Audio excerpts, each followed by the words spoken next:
අයිබෝවන් ඉතින් අදත් විල්දාරා මගේ නාලිකාවට ඔයාලා ආදරෙන් එකතු කරගන්නවා. ඉතින් මේ තියෙන්නේ මගේ ට්‍රේල් කැමරා එක. මම මේ ඉන්න ප්‍රදේශ වලට පේනවා. දැන් අදින් ඇත්තටම ගස්වල කොළ හැදිලා හරි ලස්සන හරිත පරිසරයක් තියෙන්නේ. ඉතින් මේ සීමාවේ තියෙනවා සත්තු කෑම හොයපු තැනක්. ඉතින් මේ වගේ සලකුණු ගොඩක් තියෙනවා. මම හිතනවා මේ කාලය තුල එයාලගේ පැටවුත් එක්ක මේ වගේ ඇවිදිනවා කෑම හොයාගෙන.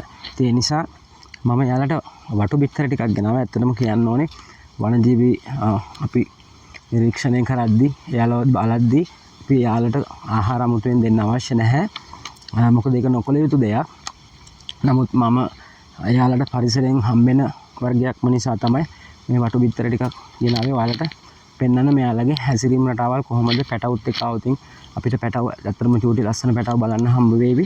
එයාලා කොහොමද එයාලගේ අම්මා තාත්තා එක්ක මේ පරිසරේ කෑම හොයන්නේ සහ එයාලට ඒ ගැන දැනුවත් කරන්න උගන්වන්නේ පුංචි කාලේ ඉඳලම තමන්ගේ පැටවුන්ට පරිසරේ කෑම හොයාගන්න විදිහ කියලා දෙන දේවල් අපිට මේ ට්‍රේල් කැමරාව හරහා නිරීක්ෂණය කරන්න පුළුවන්. ඒ නිසා තමයි මම මේ වගේ දෙයක් පාවිච්චි කරේ. ඉතින් ආයෙත් කියන්න ඕනේ වනජීවීන්ට අපි අමුතුවෙන් ආහාර දෙන්න අවශ්‍ය නැහැ.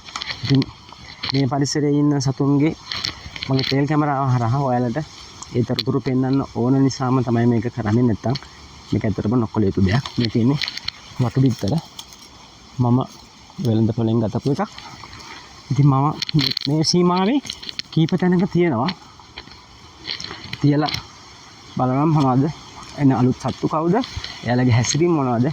ඇත්තටම අපි කලින් දැක්කවා මගේ වීඩියෝ වල යුරෝපියන් බැජි අපිට බලන්න හම්බුණා. ඒ වගේම බුල්පේ කියලා මෙහි කියනවා අපි කියන නරියා දකින්න හම්බුණා. හාවෝ ඒ වගේම තව පසන් කියන වලි කුකුල වගේ සත්තු බලන්න හම්බුණා.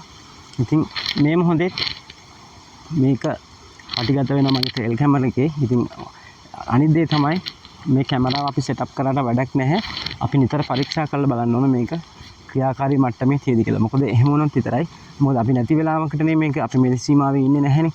අපි කැලේට මේක සම්බන්ධ කරලා අපි මෙතනින් අයින් වෙලා යනවා. එයාලගේ ස්වාභාවික හැසිරීමට අවල් බලන්න ඕන නිසා. ඒ නිසා මේක අනිවාර්යයෙන්ම අපි 100% තහවුරු කරගන්න ඕන ක්‍රියාත්මක මට්ටමේ තියෙද කියලා. ඉතින් ඒකත් මේ මොහොතේ මම කරනවා. ඉතින් ඒ නිසා මේක රෙකෝඩ් වෙනවා. ඉතින් මම මේකේ ක්ලිප් එකකුත් මේ වීඩියෝ එකත් එක්කම ඔයාලට බලන්න දෙන්න. ඉතින් හැමෝටම සුබ දවසක් ප්‍රාර්ථනා කරනවා. විල්දාරත් එක්ක ඉන්න ෆලෝ කරන්න, ලයික් කරන්න, මගේ YouTube channel එක subscribe කරලා, comment කරලා, share කරලා යාළුවන්ටත් බලන්න සහයෝගය දෙන්න කියලා ඉල්ලීම කරන ගමන්ම ඔයාලට සමු ගන්නවා. ඉතින් හැමෝටම සුබ දවසක් ප්‍රාර්ථනා කරනවා.